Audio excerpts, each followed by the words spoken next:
Hi guys, Assalamualaikum warahmatullahi wabarakatuh. Permit me introduce myself. My name is Putri Fakhriyah. I'm from PPA class. In this video, I would like to read an article or journal about methods of education East versus West. Please, you guys, pay attention to this video. Wassalamualaikum warahmatullahi wabarakatuh. Methods of education East versus West. A teacher from a Western country recently visited an elementary school in an Asian country. In one class, she watched 60 young children as they learned to draw a cat. The teacher drew a big circle on the blackboard, and 60 children copied on their papers. The teacher drew a smaller circle on top of the first and then put two triangles on top of it. The children drew in the same way. The lesson continued until there were 61 identical cats in the classroom. Each student's cat looked exactly like the one on the board. The visiting teacher watched the lessons and was surprised. The teaching methods were very much different from the way of teaching in her own country.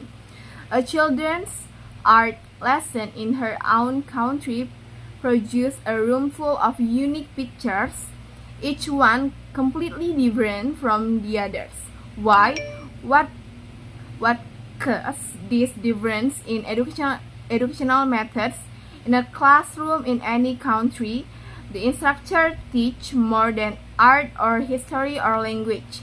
He or she also teach culture, the ideas and beliefs of that society. Each educational system is a mirror that reflects the culture of the society. In a society such as the United States or Canada, which has many national, religious, and cultural differences, people highly value individualism, the differences between people. Teachers place a lot of importance on the qualities that make each student special. The educational system in these countries show these values. Students do not memorize information. Instead, they work individually and find answers themselves. There is often discussion in the classroom. At an early age, students learn to form their own ideas and opinions. In most Asian societies, by contrast, the people have the same language, history, and culture.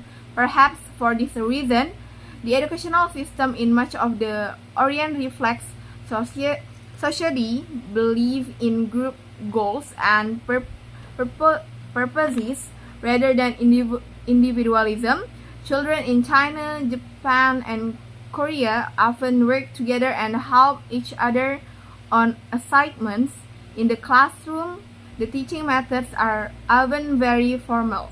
The teacher lectures and the students listens. There is not much discussion. Instead, the students recite rules or information that they have memorized.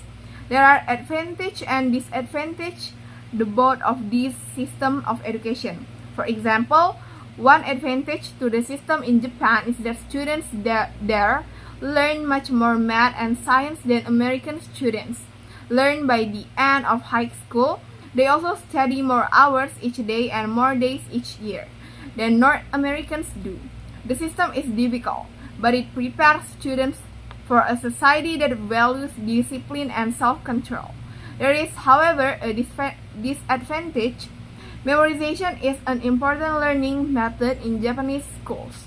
Yet, many students say that after an exam, they forget much of the information that they have memorized. The advantage to the educational system in North America, on the other hand, is that students learn to think for themselves. The system prepares them for a society that values creative. There is, however, a disadvantage. When students graduate from high school, they haven't memorized as many basic rules and facts as students in other countries have. That's all for me. Thank you for your attention. Wassalamualaikum warahmatullahi wabarakatuh.